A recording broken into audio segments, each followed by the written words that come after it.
Welcome everyone back to Bacterial Cell Wall. Today's topic is Teichoic acid or teichoic acid, which is a special component of gram-positive bacterial cell wall.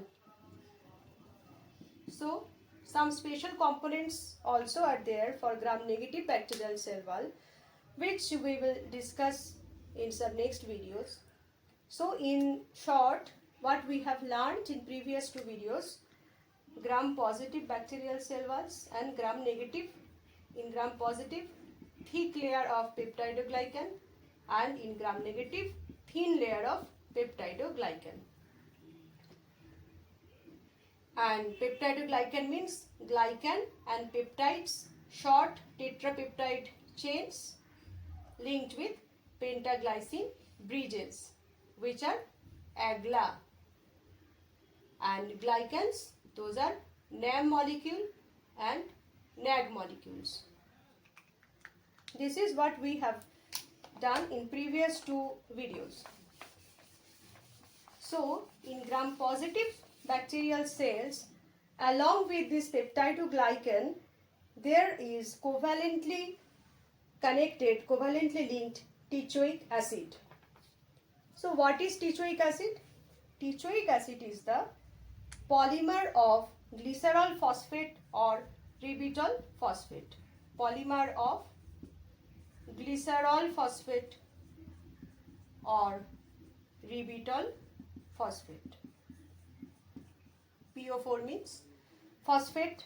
So glycerol or ribitol means one hydroxyl group is attached, to which this teichoic acid is attached to it. And teichoic acid constitutes 50% of the total mass of cell wall. 50% of total mass of the cell wall.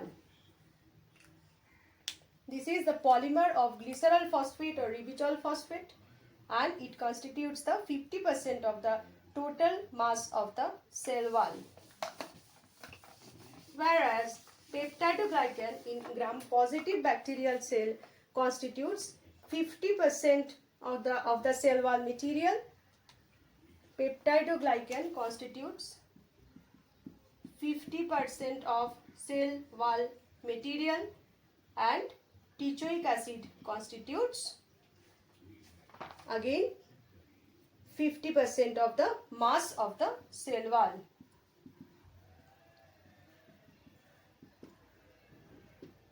Peptidoglycan in gram positive, but peptidoglycan in gram negative constitutes only 5 to 10% of the cell wall material. Okay, and cell wall itself accounts for 20 to 30% of the dry weight of the cell. So whenever you have confusion, click on my previous two videos. You will get the details of those informations. And now this teichoic acid is,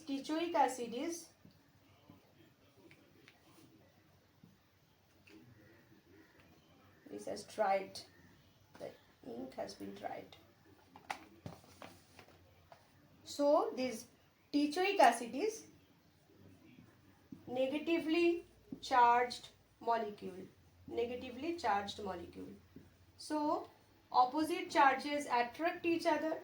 So they help in transport of positively charged ion in and out of the cell. So teichoic acids are of two types. One is cell wall teichoic acid, and that or WTA. Another one is lipoteichoic acid or LTA. Two types of teichoic acids are there. So cell wall teichoic acids are attached with the NAM molecule. NAM molecule of peptidoglycan, and lipoteichoic acid is attached with the glycolipid of the cell membrane, glycolipid of cytoplasmic membrane or cell membrane, which is a lipid bilayer structure. So, if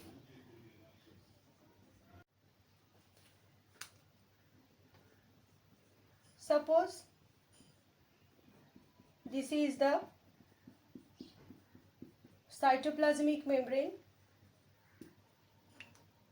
and this is the cell wall peptidoglycan, NAM molecule, NAG molecule, and in between short tetrapeptide chains, whatever you have learned earlier. So some teichoic acids get attached with the NAM molecule and some gets attached with this cell membrane.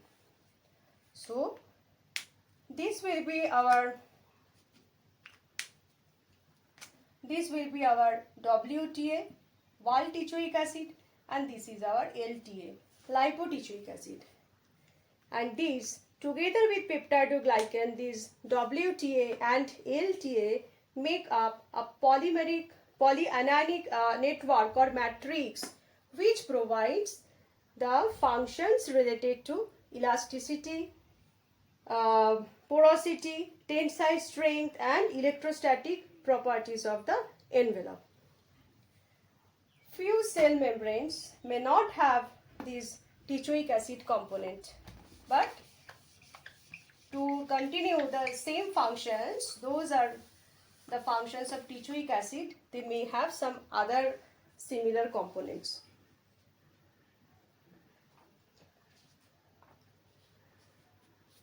So teichoic acids are negatively charged molecule, polymer of glycerol phosphate or ribitol phosphate.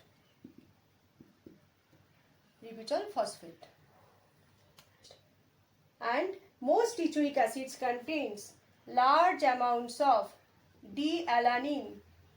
Large amount of D-alanine is present, and this D-alanine is attached to second or third position of glycerol phosphate or third or fourth position of ribitol phosphate.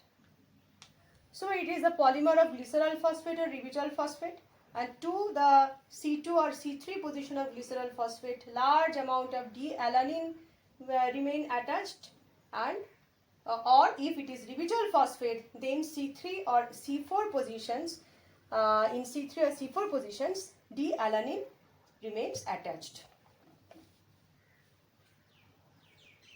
In few cases of more complex teichoic acid, D-alanine is attached to one of the sugar residues, means glycerol or ribitol phosphate to its free hydroxyl group. Suppose it is glycerol phosphate, to this free hydroxyl group sugar residue is attached, and to the sugar residue D-alanine is attached. If this is the case, the teichoic acid is more complex. Other than D-alanine, other substituents may get attached to the free hydroxyl group of ribitol or glycerol phosphate. If the D-alanine, instead of D-alanine, it may be attached with glucose, galactose,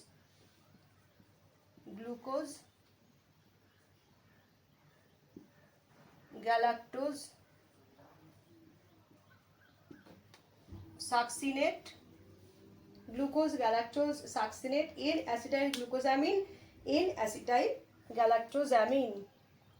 That means in that case, instead of D-alanine, those molecules will remain attached. Glucose or galactose or succinate or N-acetyl glucosamine or N-acetyl galactosamine. A species may have more than one type of sugar molecules attached, maybe on same teichoic acid or on maybe on same teichoic acid or on different teichoic acid molecule. Now, what will be the composition of teichoic acid in one species, specific species, that vary with the composition of growth media? Composition of growth media. This is the polymer of glycerol phosphate or ribitol phosphate. So, if phosphate is present, then it will be the same. But if there is limited phosphate in the growth media, then the teichoic acid will be replaced by teichuronic acid. That is, instead of sugar acid will be present.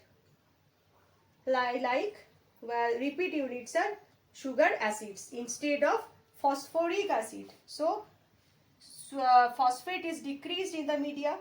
So phosphoric acid will not be there.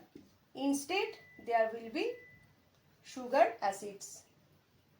Repeat units are sugar acids, like N-acetyl mannocuronic acid, sugar acids. Example, N-acetyl mannocuronic acid. Then it will not be teichoic acid, it will be teichuronic acid. That depends on availability of phosphate in the growth media or the environment in which the bacteria is growing. Now, hydrolysis of cell wall of gram-positive bacteria gives natural sugars like mannose, arabinose, rhamnose, glucosamine. So, hydrolysis of cell wall gives natural sugars. That means sugars are present in the cell wall like mannose, arabinose, rhamnose, etc. and rhamnose and glucosamine, and also it gives acidic sugars like glucuronic acid or mannuronic acid. Glucuronic acid or mannuronic acid. That means these substances are present in the cell wall. So on hydrolysis we are getting those. But the fact is, cell wall may contain these substances along with teichoic acid or teichuronic acid may be the source, or may contain those substances separately. So true origin of those sugar or sugar acids which we are getting on hydrolysis of cell wall is still uncertain.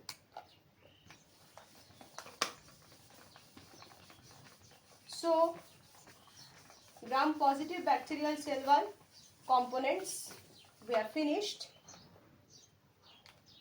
From next video, we will discuss the special components of gram-negative bacterial cell walls. Bacterial cell walls. Thank you.